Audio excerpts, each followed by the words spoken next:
Now,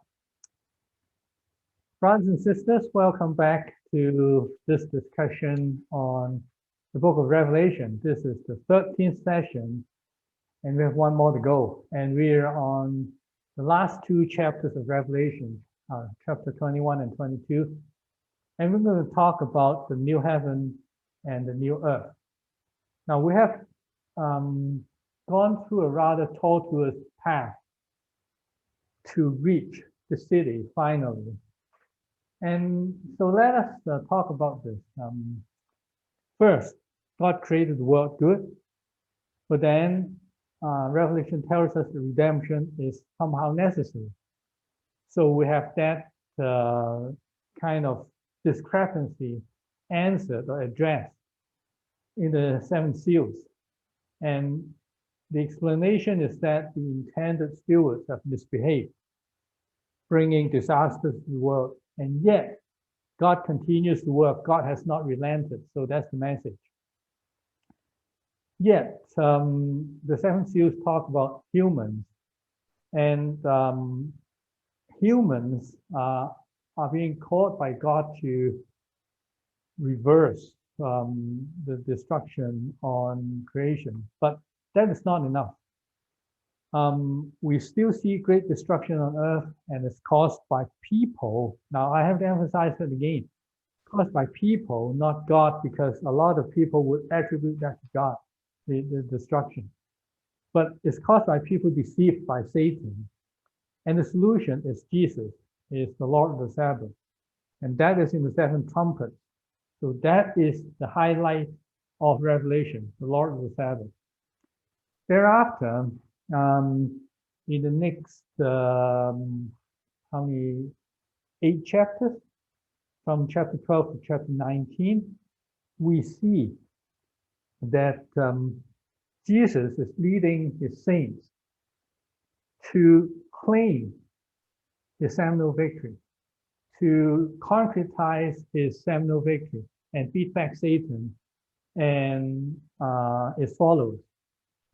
Now, after all those things, what are the results? The end result is that Babylon is being rejected by the people. And Babylon happens to be something that is continuously present, something that is constantly oppressing the people. And that is important to note. Whereas the beast would come up from time to time and would do great oppression to the people, and yet the beast is thrown alive into the lake burning with fire. And then finally, this is what we talked about in the last two sessions, that there is a chapter reserved for Satan. And this chapter seems to be rather drab. And Satan also has a continuous presence throughout history, because Satan has to be there to tempt people and to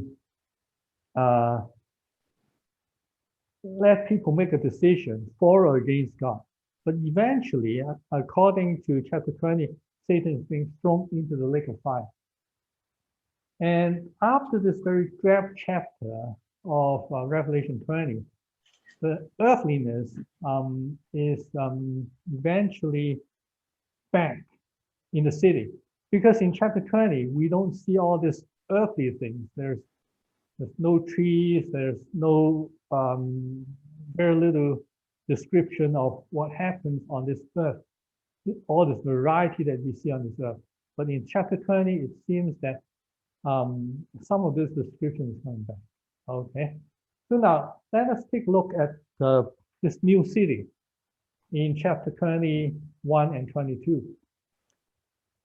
First of all, in the new city, this lawfulness is being restored. What do I mean by that? Chapter or verse 1 says, "Then I saw a new heaven and a new earth. For the first heaven and the first earth passed away." Now, the background to this is, of course, Genesis 1, where the first earth and the first heaven are being talked about. Okay, and yet in Revelation we see that it points to something, and we have already seen that. Chapter 4 talks about God's good creation, which echoes Genesis chapter 1, except that it then talks about the need for Jesus' redemption. And so that immediately shows us that something is amiss here, and something would necessitate a new heaven and a new earth. And that would be the redeemed heaven and earth, I suppose. Now, and then Revelation 21 continues to say that in this new heaven and this new earth, there is no longer any sea. Somebody would take it quite literally and tell me that there will be no heaven. There will be no Pacific Ocean, no Atlantic Ocean. All this will be gone in the world to come. Now, can things be taken so literally? In the past many chapters that we've gone through in Revelation, it seems that everything is symbolic. We cannot take it literally. And so we have to go back to Genesis chapter 1 again.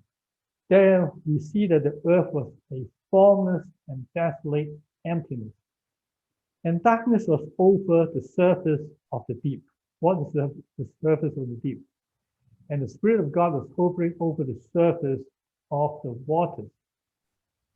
Here it refers to the sea, the water body, as something that is chaotic, as something that is lawless, in the sense that it does not follow the law of God, the intention of God. And lo and behold, we see in chapter 13 of Genesis that a beast would come out of the sea. And this beast would terrorize the people. This beast would go against God's will and, well, is anti-God basically. This beast would be blaspheming God. And this is the expression of lawlessness. And this lawlessness is to be eliminated by God. And so God's creation in chapter 21 is restored to its intended state. Now I have to emphasize that this is not the regional state. The regional state has two people in there, Adam and Eve. We cannot go back to the regional state. But the intended state is that this world will be lawful according to how God has intended it to be. This lawlessness, that is to go against God's intention, would be eliminated. This is what may be represented as chaos in Genesis chapter 1, and it deviates from God's order. So that is the introduction to the new city. And then there is an unchanging purpose in all this.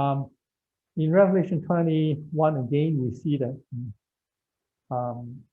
in verse 2, it says this holy city, New Jerusalem, is coming down out of heaven from God. And then in verse 10, it is repeated exactly that this is coming down out of heaven from God. Now, this is a very important emphasis, because after Adam and Eve sinned, they depart from God. God can no longer be with them. Okay, and then you know the history thereafter, and the Israelites were enslaved in Egypt for 400 some odd years, and after that, they were delivered by God and brought into the wilderness. And there, God told Moses, "Go to the people and consecrate them today and tomorrow, and have them wash their garments, and have them ready for the third day. For on the third day, the Lord will come down on Mount Zion in the sight of all the people. Okay. Now, so that is Exodus chapter 19. And then in Exodus 20, God actually came down to Mount Sinai and gave the Israelites the 10 commandments. And we all know this. But then that was just an appearance. But God wants a more permanent presence. So he asked Moses to get somebody to build him a tabernacle and the altar and all those things that are associated with worshiping God. And after all that is done, in Exodus chapter 40, then the cloud represents God's glory, covered the tent of meeting, and the glory of the Lord filled the tabernacle. Now, this is what God has always wanted, and now God has established a more permanent presence among his people through his glory in the tabernacle. But this continues in the New Testament. Lord's Prayer, thy kingdom come, thy will be done on earth as it is in heaven. We want to bring God down to earth, okay? Heaven is where God is. Heaven is where God rules, but we want to bring his rule down to this earth. And the stage is set in Revelation. Why is it necessary for the people to consecrate themselves? Because they have to make a space for God in their hearts and in the surrounding, so that God can come down to be with them. So in chapter 14, when we talk about the camp of the saints, that is the Lamb's camp, we see that the people are cleansing the earth together with Jesus. So the first part is that there's someone, the angel asked, put in the sickle and reap, for the hour to reap has come, because the harvest of the earth is ripe. Then he, that is Jesus, the Son of Man, who sat on the cloud, swung his sickle over the earth, and the earth was reaped. And yes, whatever is undesirable that is corrupting the earth is being removed by the sharp sickle of the Son of Man. And a little further, we read that people come into action, the saints would come into action. So the angel swung his sickle to the earth and gathered the clusters from the vine of the earth and threw them into the great winepress of the wrath of God. So with that, a space is prepared for God. The earth is cleansed, and God can now come down. So this talks about God's unchanging purpose. He always wants to be with his people. The condition is that people will have to make a place or give God a space so that he can come down. I want to emphasize that we are not to be transported up to heaven, but we would be welcoming God to this earth. His presence, his rule, his authority, his power will come down to this earth. Okay, now the third thing about this kingdom or this city, this new city, is that there seems to be supernatural intervention. Revelation 21 verse 4 says, he will wipe away every tear from their eyes. There will no longer be any death. There will no longer be any mourning or crying or pain. The first things have passed away. Question is, can you do away with death? The background here is in Genesis chapter 3. This is the time when God pronounced his verdict on the transgressors after they have eaten of the forbidden fruit. It says, God said, I will greatly multiply your pain. That is the woman's pain in childbirth. In pain you shall deliver children. And then on the man, God would pronounce this verdict. By the sweat of your face, you shall eat bread until you return to the ground. Because from it you were taken, for you are dust, and to dust you shall return. Now, there is some inkling in Revelation, right at, very early on in chapter 7, when we encounter the sixth seal. After God has called the 12 tribes of Israel, 144,000 people, these people morphed into the uncountable multitude. And God would lead them, the Lamb would lead them, and here it says, they will no longer hunger nor thirst, nor will the sun beat down on them, nor any scorching heat. For the Lamb in the center of the throne will be their shepherd and will guide them to springs of the water of life. And God will wipe every tear from their eyes. So there seems to be superhuman intervention. Now, no matter how we want to shield ourselves from all the miseries of the earth, we will never ever succeed. There will always be tears.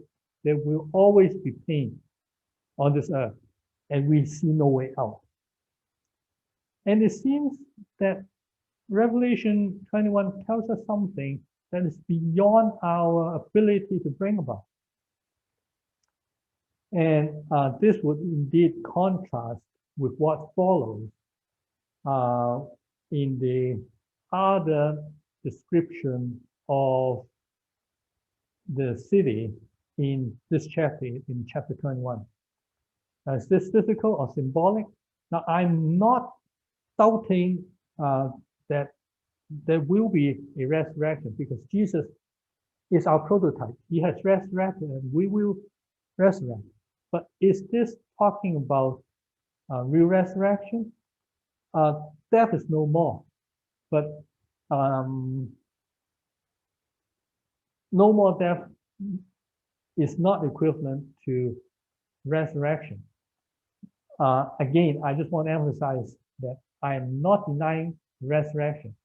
The question is whether this passage talks about the resurrection. But that is not important, okay? Now, let us look at another aspect of this new city. It represents the completion of the project. What is this project? Here in verse 5 to 6, it says, and he who sits on the throne said, I am making all things new. And he said, right, for these words are faithful and true. And he said to me, it is done. They've probably gone through a long, arduous process, but now it is the completion. It is done. I'm the Alpha and the Omega, appropriately, because Jesus is the beginning and the end. Okay. Now, what is the background in the Bible? It seems after the fall of man, the goal has always been that mankind would bring creation to its salvation, as I have already mentioned when we talked about the Lord of the Sabbath. Here it says, for the eagerly awaiting creation waits for the revealing of the sons of God. For the creation was subjected to fertility, not willingly, but because of him who subjected it, in hope that the creation itself also will be set free from its slavery to corruption into the freedom of the glory of the children of God. For we know that the whole creation groans and suffers the pain of childbirth together until now. It points to this created order suffering, possibly because of man, well, definitely because of man's sin. And but It longs for its redemption when it can be set free, just like the Son of Man, the children of God, I mean. Okay. So what is the first step? The first step is that these people are made new. So Paul said, therefore, if anyone is in Christ, this person is a new creation. The old things passed away. Behold, new things have come. New things will follow this new creature in Christ. And this new creature in Christ will bring God's creation into its freedom, into its redemption. Now, in Revelation, it talks about that. In the seventh seal, it said, the kingdom of the world has become the kingdom of our Lord and of his Christ, and he will reign forever and ever. And then Jesus' seminal victory will have to be given substance when the saints are being led by the Lamb. And these people have been purchased from mankind as first fruits to God and to the Lamb. These are just first fruits, just the beginning. There's a whole harvest to come. And this whole harvest would encompass the entire creation. So from the beginning to the end in the Bible, there is only one project since the fall of humans. And that is God would renew his creation or save his creation through Jesus Christ, starting with people. So you see that there is a lot in this talked about in this new city. Now, again, what is the fabric of this new city? Interestingly, of course, Revelation 21 will talk about God leading the people, and God will give water to the one who thirsts from the spring of the water of life without cost. But then it goes on to talk about something which is not very appropriate in this new heaven and this new earth, which is so wonderful. It says, but for the cowardly and unbelieving and abominable and murderers and sexually immoral persons and sorcerers and idolaters and all liars, their part will be in the lake that burns with fire and brimstone, which is the second death. Okay, so here are the undesirable people. But then it is repeated again in verse 27. And nothing unclean and no one who practices abomination and lying shall come into it, but only those whose names are written in the Lamb's book of life. And in both instances, the liar, the people who are lying, are what would come last in this description. But it's also the only common thing that's being talked about. And why is this so? Is this appropriate? It's absolutely appropriate, because all the miseries that we have experienced on this earth, so-called the Great Tribulation, started with people accepting the lie of Satan, the lie of that serpent. And from that lie being internalized by people would come all these things. So this lie would be against the principle upon which God has established his creation. And so what is the background of the Bible? Let's go to John. John says, in the beginning was the Word. What is the Word? That's the logo. This Word is the principle, again, upon which God has established his created order. And the Word became flesh and dwelt among us. And we saw his glory, and glory as of the only Son from God, full of grace and truth. And then here it says, sanctify them in truth. Your word is truth. It is the truth that grounds all these things. Okay, and deviation from the truth, and all subsequent lies that are built on this deviation from the truth would lead us into great and great trouble. And that is why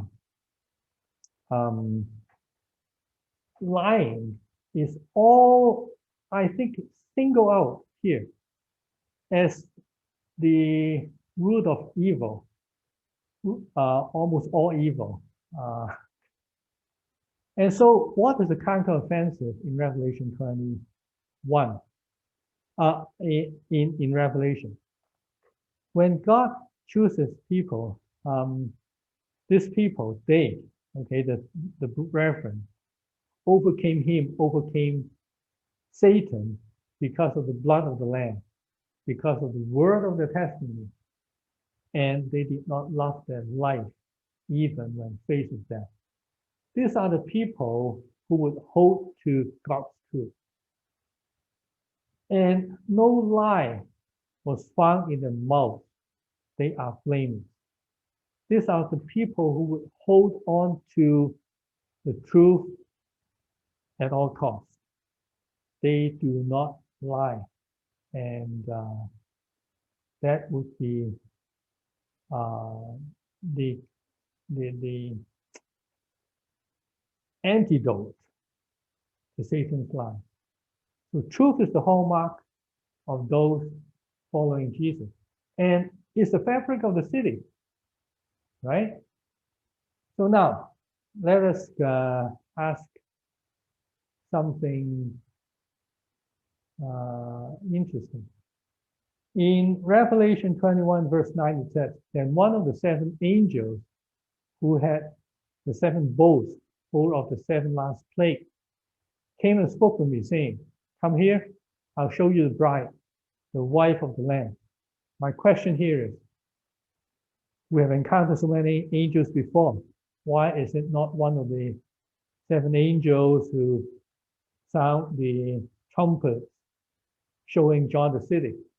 Why is it that this dirty angels, okay, these angels who are bringing down God's wrath, showing John the city? Why is that the case? Of course, there are other angels as well. Why have they not been chosen to show John the city? Now, just coming back to this trumpet, the angels of the trumpet. Trumpet would announce, but it would probably announce something novel, something that we have not heard before. Even if we have heard, it would still be just an announcement. But the angel here is showing John a cleansed earth. The city is the cleansed earth.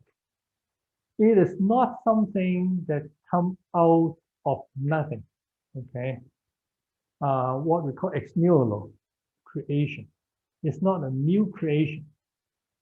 And because this angel are bringing down the wrath of God on those rebellious people, and this wrath would cleanse the earth of all these undesirables, okay? And so at the end of the process, after the world is cleansed, after the earth is cleansed, the angel would show off the product. Come and see. Come and see this cleansed earth that has been polluted and corrupted by Satan and his followers before. Now I have cleansed them. So the angel is showing off the end result of his effort. And it's only appropriate, isn't it? So that is wonderful. Now, let us look at the construction, the real structure of the city.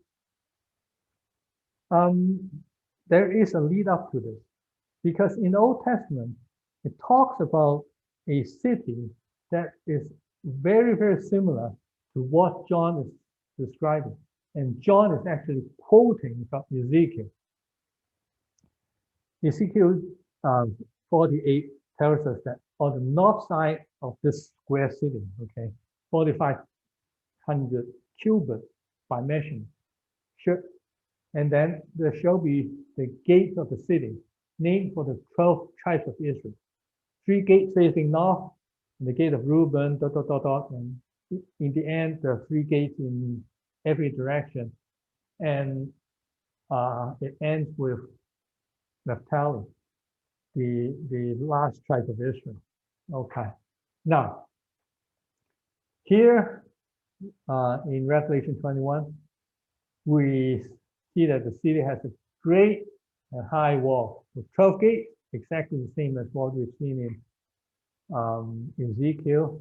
And the 12 gates, 12 angels, and the names are written on the gates, which are the names of the 12 tribes of the sons of Israel. There were 3 gates on the east, 3 gates on the north, and so on. This is exactly the same description as Ezekiel's restored temple. Now, you know the history to this. Israel had a temple built by Solomon, but when Nebuchadnezzar came, the city was destroyed. And during the time of the exile, one of the prophets, Ezekiel, in a vision would see the city restored. And so John is picking up on that. Nevertheless,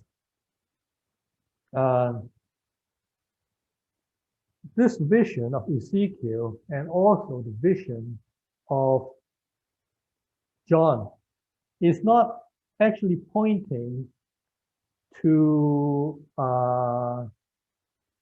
something that has not been fulfilled, but rather symbolically to the fulfillment of God's promise to Abraham.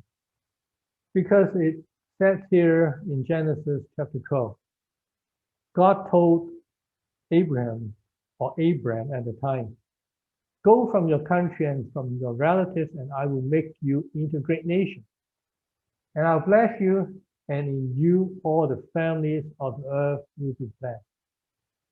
Now, God promised Abraham to make him into a great nation, and yet the purpose is for him to bless the families of the earth.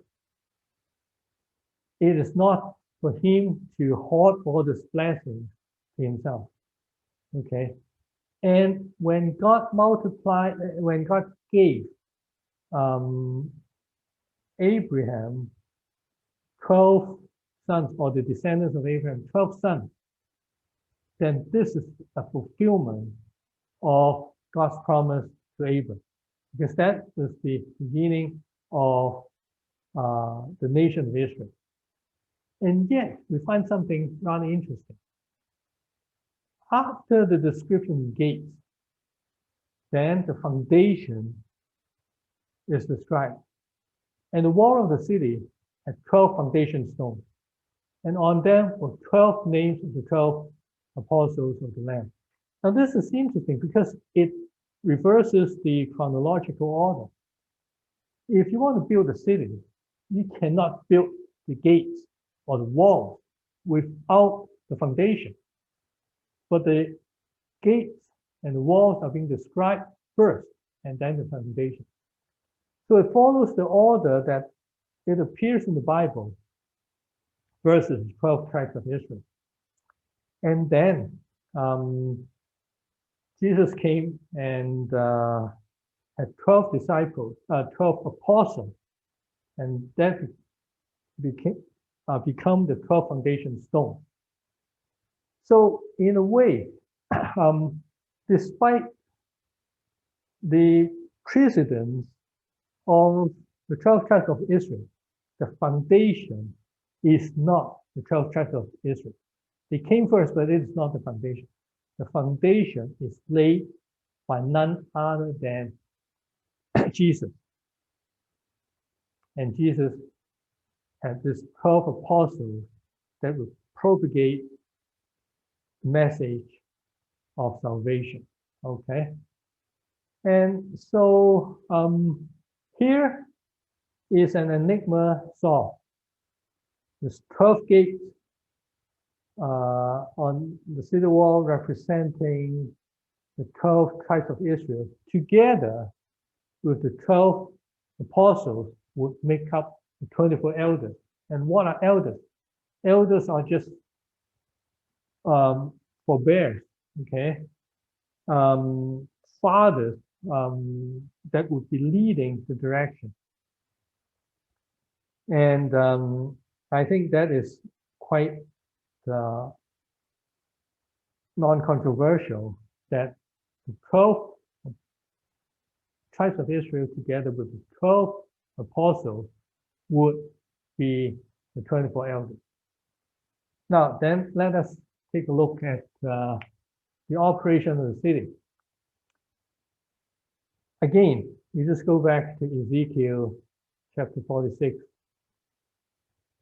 The gate of the inner courtyard facing east shall be shut for 6 working days, but it will be open on the 7th day and open on the day of the new moon. So 6 days is closed. On the 7th day, the Sabbath, the gate would be open. But here in Revelation, it says in the daytime, but there will be no night there. Its gate will never be closed. What does that mean? That means that every day is a Sabbath. The Sabbath is now permanent. The rest, according to the Sabbath, or the rest that the Sabbath confers, would be permanent. It is not intermittent. Now, when the Sabbath is being brought into the picture, something very interesting is conveyed here. If you go back to Isaiah chapter 56, there it talks about God accepting all the people. It says, God justice and do righteousness, for my salvation is about to come. Now, blessed is the man who does this and this and this. But then there are people in the Commonwealth of Israel that are not accepted by the people. Who are these people? These people are the eunuchs, the foreigners. But here, God has repeated something as the criterion for the acceptance. People accepted if they keep from profaning God's Sabbath. Okay. There are other things being said, but the common point is that they do not profane God's Sabbath. Indeed, they are keeping God's Sabbath. And here it says, let not the foreigner who has joined himself to the Lord say, the Lord will certainly separate me from his people. Foreigners are sometimes despised in Israel. They are not allowed into God's temple. But here, God would accept them. Nor let the eunuch say, behold, I'm a dry tree. For this is what the Lord said. To the eunuchs who keep my Sabbath and hold firmly to my covenant, to them I will give in my house, and within my walls a memorial and a name better than that of sons and daughters, which a eunuch cannot have, sons and daughters, but God will give them something even better, an everlasting name. And also the foreigners who join themselves to the Lord, okay? And indeed, everyone who keeps God's Sabbath without profaning it, that is the people that God would accept. So it talks about universal acceptance by God. Not only is that God is accepting his own people all the time, but God is accepting all the people, welcoming all the different people into his kingdom, into his city provider, that they look forward to the salvation of God. And remember, I talked about the Sabbath. The Sabbath represents hope. The Sabbath represents that grand reconciliation, that grand harmony that God has in mind for his whole creation. And we have that hope, and we live by that hope. If we seek after that hope according to God, then God will descend. Isn't that wonderful? So that adds another layer to the meaning of the Lord of the Sabbath. And I am not taking things out of context. The Lord of the Sabbath is indeed central to the book of Revelation. Now, then let's talk about the dimension and maintenance. The dimension here is that the city is measured, okay, it has 12,000 stadia. Its length and width and height are all equal. And the wall is 144 cubits thick by human measures, which are also angelic measurements. A perfect cube, an exact cube with 3 dimensions, the same, would signify perfection. Okay, so the city is perfect. The 12,000 stadia would simply tell us that the city is God's promise to Abraham fulfilled abundantly, because God gave Abraham 12 tribes. And from these 12 tribes, these blessings would be multiplied 1,000 times, and 1,000 is what we've seen with the 1,000 years, is a generically large number. It's uncountable. You don't have to count it, but it's just large. It's very, so God has fulfilled his promise abundantly. And also, the wall of the city is 144 cubits thick. What is a cubit? A cubit is the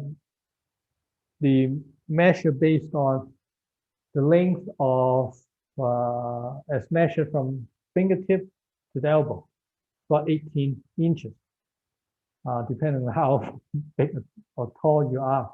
Now, this 12 cubits would be, or 144 cubits would be 12 times 12. That means that the hands of the 12 tribes of Israel and the hands of the 12 apostles of Jesus would be working synergistically.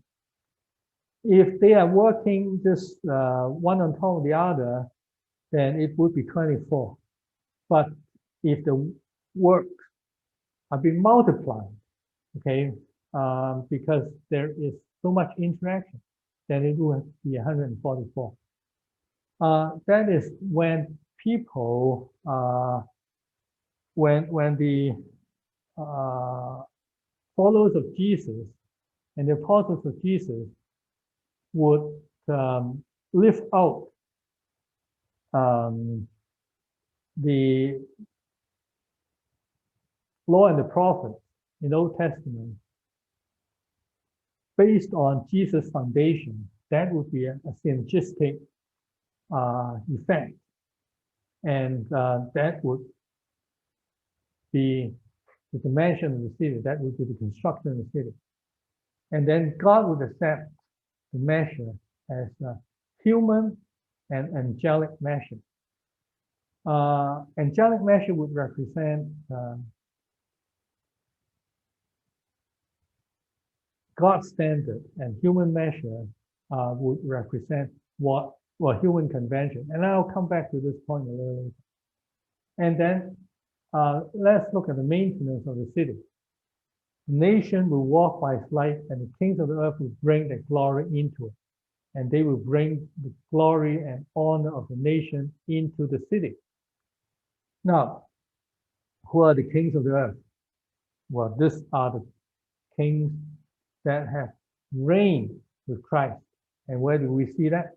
In chapter 20, when the saints or the martyrs would resurrect and reign with Christ.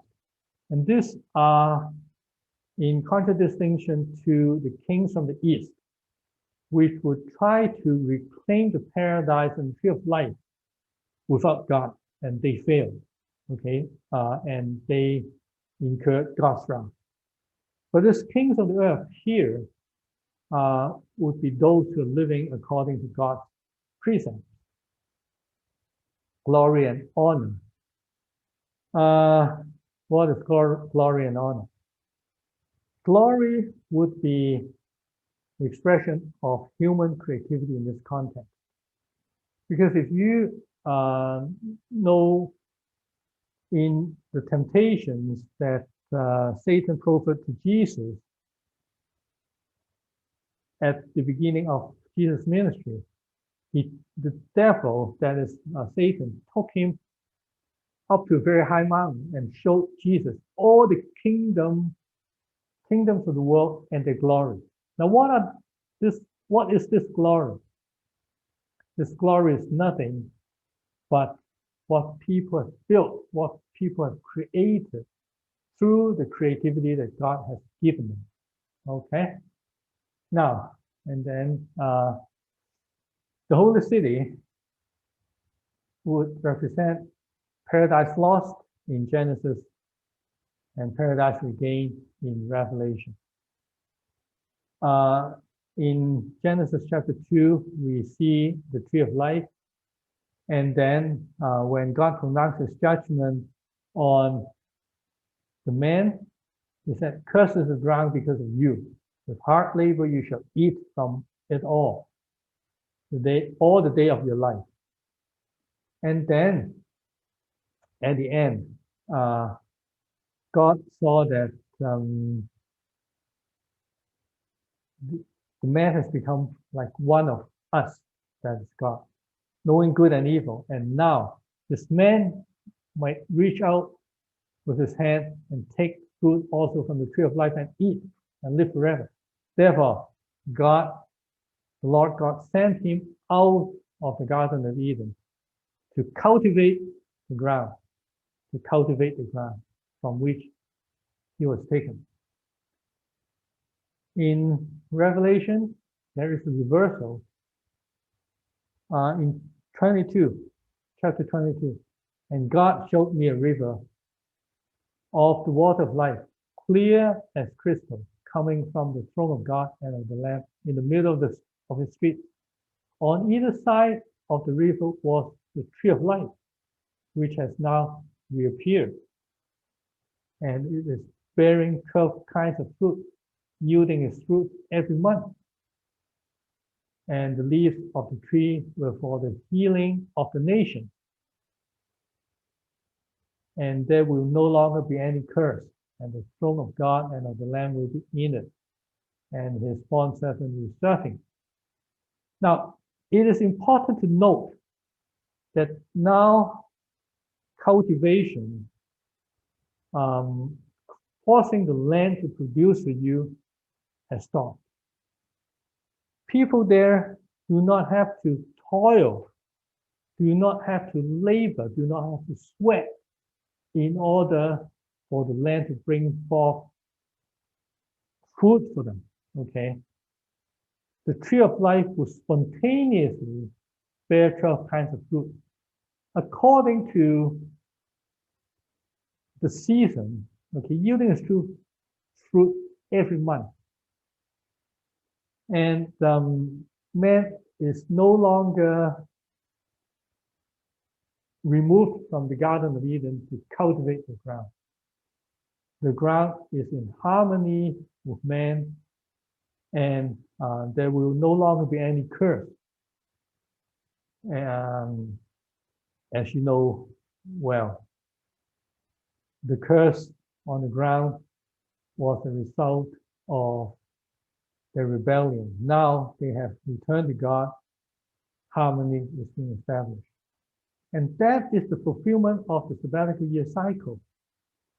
Because In the sabbatical year cycle, people who have to work 6 years, they have to cultivate, they have to do agriculture. But on the 7th year, they are to live off the land in a way, okay? Because the land will produce for them, so they don't have to toil. And this is important. In here, not only is the Sabbath day every day of the week, as we've seen, the sabbatical year is expanded to cover all the time during which nature will provide for man's needs spontaneously. Now, okay, let me ask another question, and you have to tell me whether it is legitimate. There were 24 elders, you know that, and they now have been revealed to be the 12 apostles plus the 12 tribes of Israel. What about the unfailing companions, the 4 living creatures? Every time when Revelation mentions the 24 elders, the 4 living creatures are there. Together they would praise God. So where are they? This is my answer. They have become the very constituent of the kings. The king would represent one who reigns in majesty, like a lion, like the first living creature. And then this king would bring in honor, which is a characteristic of working hard, working faithfully for your cause, for your boss. And that is the characteristic of the ox. And glory. Glory is the result of people expressing the creativity that God has given them. And that would be working in wisdom. Honor and glory will be brought into the city, and this king will reign forever and ever. They will be sustained like the flying eagle, because the eagle would continue to renew its feather even in old age. And this is what we have encountered in the first all living creatures. So when people have been remade into to conform to the intention that God has for them, then they become citizens of this New Jerusalem, and it is right there. Does that make sense to you? Now, finally, let us do this quickly. Here in Revelation, it talks about the temple and the holy city. Not in chapter 21 in the holy city, but right in the chapter where we encounter the Lord of the Sabbath. There it says, "There was given to me, John, a measuring rod like a staff, and someone said, 'Get up and measure the temple of God and the altar and those who worship in it. And then leave out the courtyard which is outside the temple and do not measure it, because it has been given to the nation, and they will trample the holy city for 42 months.'" Now, at the end of the struggle, in 21, the same holy city reappears, and I saw the holy city, New Jerusalem, coming down out of heaven from God. And again, the holy city coming down in verse 10. And then something interesting happens in chapter 15 to 17. The one who spoke with me had a gold measuring rod, just like the measuring rod that is mentioned in chapter 11, to measure the city, its gate and its wall. according to human measurements, which are also angelic. And then the temple that was measured is no longer there. I saw no temple in it, for the Lord God, the Almighty, and the Lamb are his temple. So what's going on? The city that was previously trampled is now the holy city, is the same holy city. And so this brings into the question, why has the temple, rather than holy city, disappeared? And then when will the holy city arrive?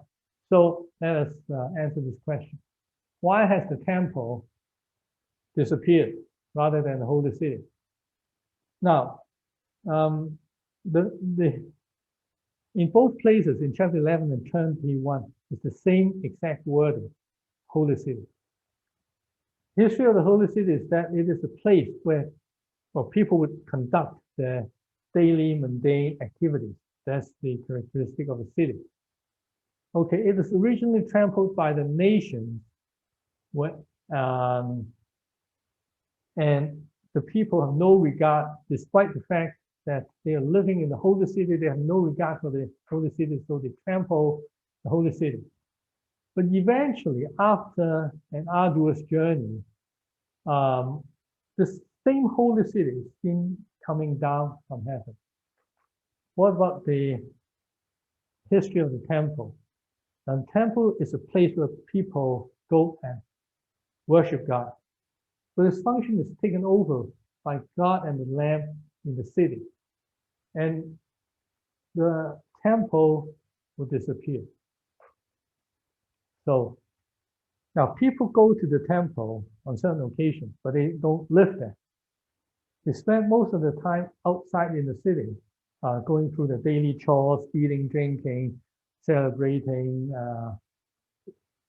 giving birth and dying and so forth. Okay, all kinds of activities. If the citizens would conduct activities in a way according to God's intention, then it can be considered, all these activities can be considered as a worship of God. And if they have so conducted themselves, then people don't have to go to the temple to worship God. They worship God every moment because they have conformed to God's intention. And the city will have taken over the function of the temple, and the temple is no more.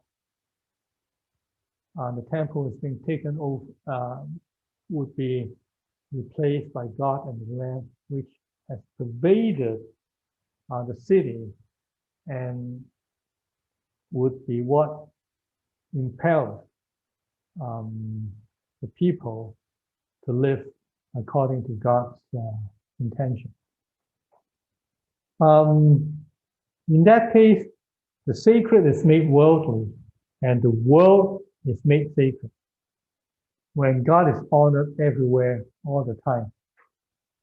So what does that mean? That the city is measured, and now there's no temple to be measured. A measurement is simply a convention. When human convention is being accepted by God, that will become angelic, and the two will fuse together. People will, of course, establish their own convention. A meter is human convention, a foot, a yard, and so on and so forth. These are all human conventions. But God would accept what humans have considered convenient and appropriate to them. Okay, God accepts human standards. And creation is always holy to God, despite it being trampled by the nations before. And that is why God has taken action to bring the holy city being trampled by the people in chapter 11 to the holy city in chapter 21. Now, when the city arrived, if you take Revelation as a timeline, then the city will appear all of a sudden after God and his saints have eliminated the undesirables of Babylon, of the beast, of the false prophets, and so on. There is some support in the Bible. Only God can achieve the impossible. Remember, doing away with death, pain, and wiping away the tears from our eyes are not humanly possible. And so it seems that if this holy city represents something that is not humanly possible, then of course it will probably come all of a sudden from God. But if you take the other view, that is the view that we have taken throughout the last many sessions, that is the ever-relevant view, that this Revelation talks about two perspectives, then you see that there are many instances of the arrival of the holy city when Babylon is being rejected, when a beast is being defeated, thrown into the lake of fire and brimstone, when a false prophet is being eliminated. And that has happened many, many times in history. Then the holy city has arrived many, many times. Okay, and the support is, of course, that the Bible tells us that Jesus' victory is seminal. Jesus has called himself morning star. And as the morning star will herald in the morning and then the broad daylight, and this first fruit will bring in this great harvest, one step at a time, incrementally.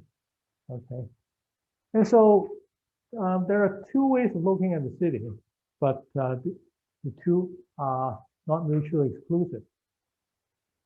If you take the ever-relevant perspective, it does not exclude a time when God would come to this earth and just put the finishing touch on this city that humans have already constructed to an advanced stage. Okay. Now, finally, here are the lessons and the final homework. God always wants to be among his people, and the city will appear on earth when there is space for God. This has been taught all through the Bible, in our hearts and in God's creation. And God and his saints will work together for the city's realization. They will partner together. Finally, is the homework. Let's think through all the past 13 sessions, including this one. How has that changed your perception of Revelation and of the Bible? And we'll talk about that next time, which is the last one. And yes, how? Does it lead you to read the Bible better and so on? Okay. So I hope this will be a good end to this 13th and the 13th session. And I look forward to seeing you again next time. And